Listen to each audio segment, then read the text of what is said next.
What's going on, everybody? It's the Fantasy Football Almanac, back at it with another fantasy football video. Today we are going to be discussing my top 10 rookies post-combine for the running back position. Before we get into it, if you guys could, go down, give this video a like. I'm answering every single comment. So if you guys have any fantasy football questions, whether it be dynasty trades, mock draft questions, anything, I would love to help you all out, answer any questions. Just start a conversation, anything. And subscribe to the channel, turn that notification bell on so you don't miss another video. With that, guys, though, let's hop right into it with our running back one. Our running back one should be no surprise to anybody. It's Bijan Robinson. He's in a tier of his own, just such an elite talent. I mean, coming in, running a 4.46, having the prototypical 3-down size, most likely getting first-round draft capital. I mean, people are saying he might not go in the first round because blah, blah, blah. Running backs, I think he's almost guaranteed to be a first-round pick. I would be surprised if he falls below 25, to be 100% honest. He's one of the best prospects in the entire draft. And because there's really no knock on his profile, I think he's as surefire of a pick at the running back position as you can get. That's why I love Bijan Robinson so much. Also, finished with the relative athletic score of 9.81, putting him in the top 2% of all running backs athletically. We already know he's got the size, the speed, everything else, so this is just icing on the cake. I mean, people are comparing him to Saquon Barkley left and right. Not going to deny it. But one last thing I have to say before we move on. If this were 5 years ago, if this were 10 years ago and running backs were being drafted higher, I would be surprised if Bijan was not drafted in the top 10 in drafts like when Ezekiel Elliott went, like when Christian McCaffrey went. It's just a different era in the NFL. He's going to go in the first round, though, 100%. The next guy I want to talk about, and this is a tier break, but this is Jahmyr Gibbs. I think Jahmyr Gibbs did enough at the combine to prove that he's going to be a good running back. Yes, his measurables weren't the greatest in terms of his height and his weight, measuring in at 5'9", 199 pounds, which gives him a BMI of under 30. Everything else about him was simply phenomenal. I mean, running a 4.36 with a 1.52 10-yard split. And obviously, we know Jahmyr Gibbs is going to be a pass catcher in the next level. I mean, a 15% college target share. I mean, this is a guy who had over 300 receiving yards every single year he was in college. We know he can catch the ball. And I think at half PPR, full PPR formats where pass catching is favored, Jahmyr Gibbs is going to absolutely excel at the NFL level. Furthermore, he has the draft capital. I mean, he's going to be going early second round, potentially late first round, although I don't necessarily see that happening. But even still, second round draft capital is absolutely fine. It's what you like to see at the running back position. The other guy I have in this tier is Charbonnet, who had a very dominant combine, coming in with a relative athletic score of 9.68, putting him as the third most athletic running back coming in at the combine, behind only Bijan Robinson and Deneric Prince, which is exactly what you like to see from a guy who can also catch passes at the next level and is also getting the draft capital. I really like Charbonnet's profile. I think he honestly even has a debate to go ahead of Jahmyr Gibbs, although I wouldn't personally have it that way. I think Jahmyr Gibbs is ahead of him in terms of things that matter more, like draft capital. But at the end of the day, Charbonnet checks pretty much every single box you'd like at the running back position. And the nice thing is you're probably going to be getting him a little bit cheaper than a guy like Jahmyr Gibbs. I mean, if we're talking in a one quarterback league, Jahmyr Gibbs is probably going around 2 or 3 right after a guy like Jackson Smith and Jigba, or maybe right before. But Charbonnet is probably going after all these great wide receivers, like a Jordan Addison, like a Quentin Johnston, so on and so forth. But either way, that rounds out the second tier. Let's move on to the third tier.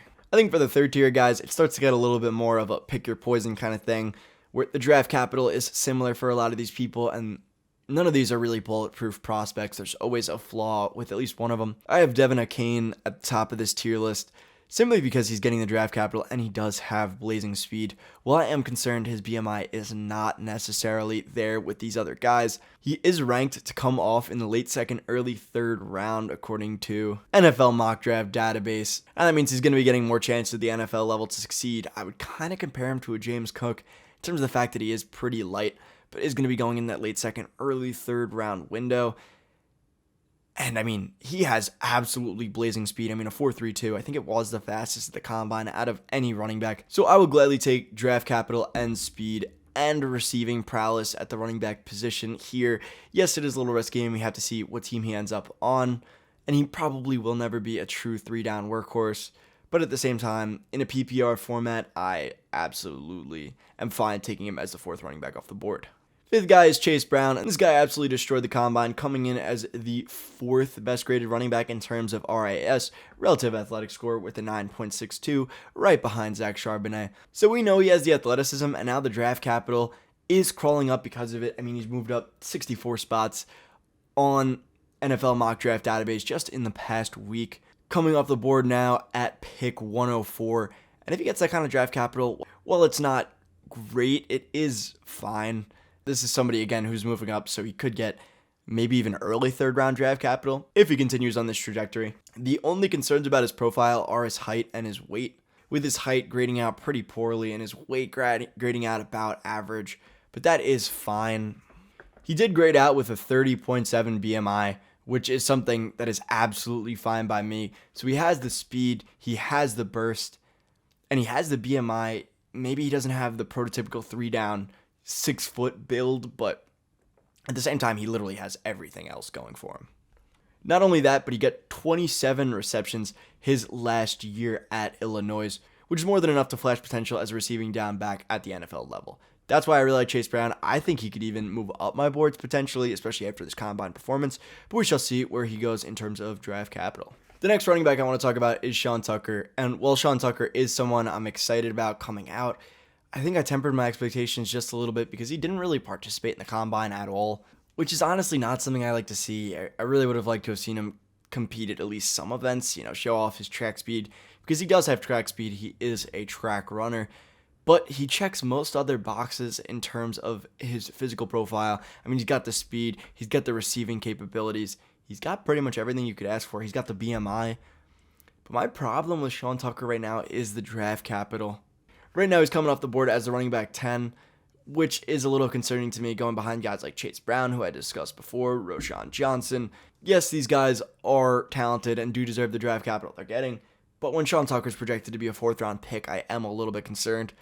I'm not saying he can't be a Dameon Pierce type guy where he goes in the fourth round and blows it up, but at the same time, draft capital is a pretty big thing, at least for me, because I like to see that NFL teams put faith in these players, and yes, the NFL gets it wrong all the time, but so do we as a fantasy community, so that's why I lowered Sean Tucker just a little bit, but I still think he deserves to be in this tier 3 of running backs. The last guy in this tier that I want to talk about, another Texas running back, it's Roschon Johnson. Roschon Johnson is a guy, like we saw, he had elite explosiveness abilities with this broad jump, turning out absolutely elite.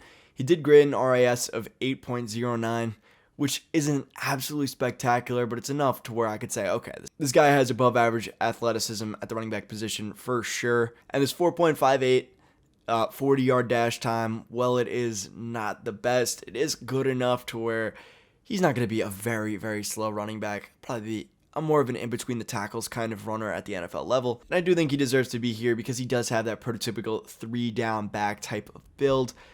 And while he didn't have great college production, that's more so because Bijan Robinson was in the offense, more so than Roschon Johnson being a poor running back himself. I mean, he probably would have been a top running back in most other offenses. Bringing it down to our fourth and last tier, I want to talk about Tank Bigsby. And if it were just based on name value, I think Tank Bigsby would be the number one running back coming off the board, maybe number 2 behind Bijan Robinson, because I think that's also a very dope name. But Tank Bigsby, phenomenal name. As a player, also a very good player. We see him have a pretty good outing at the combine with an RAS of 7.49, where he showed off decent speed with a 4.56 40-yard dash, including a 10-yard split of 1.54, which I'd like to see. I think the 10-yard split does matter a lot, because oftentimes you're not going to be getting to full speed as a running back. It matters how quickly you can accelerate rather than how fast your top-end speed is. Of course, top-end speed does matter, but I don't think as much as a lot of people think. His BMI came in a bit low, which is concerning, only 28.5 because he's 6 foot, 210 pounds. But at the same time, seeing he's 6 foot, he could bulk up a little bit coming into the NFL. I am a little bit concerned with the draft capital. He is going as the 9th running back off the board, but I think he has the receiving down capabilities, and he tested decent enough at the combine to where I can't really fault him too much. Yes, there are knocks on his prospect profile, but once you get down to here, there's always going to be knocks. I think he is a fine running back selection at this point. Next, I got Tyjae Spears, and Tyjae Spears, again, is not somebody who's going to have the prototypical size of running back like Bijan Robinson, listed at 5'10", 200 pounds, a little under our BMI threshold, but still a fine running back considering the draft capital he's getting. He is listed as a 5th running back coming off the board, and there is a pretty big gap between him and Devon Achane.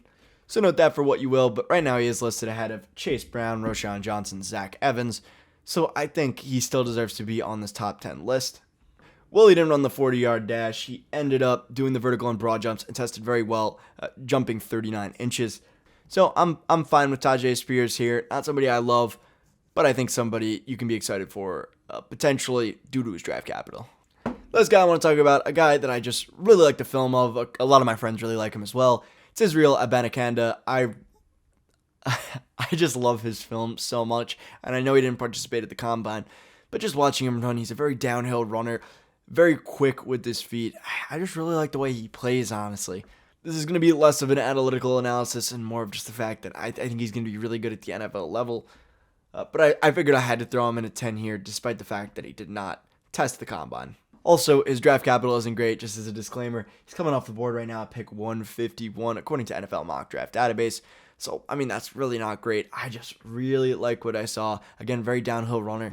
Not a huge receiving back, but does average about 6% of the team's target share, which is fine at the running back position. I will take it. I mean, he's never going to be a Bruce Hall type of receiving back, but if you can get 2 or 3 targets a game at the NFL level, that is fine by me, and he does have the build to be a 3-down workhorse back, as he measured in at 5'11", 216, which is right around what Bijan measured in at, so I'm fine taking him as a little flyer pick right here, although I know he's not getting the draft capital, and things of that nature.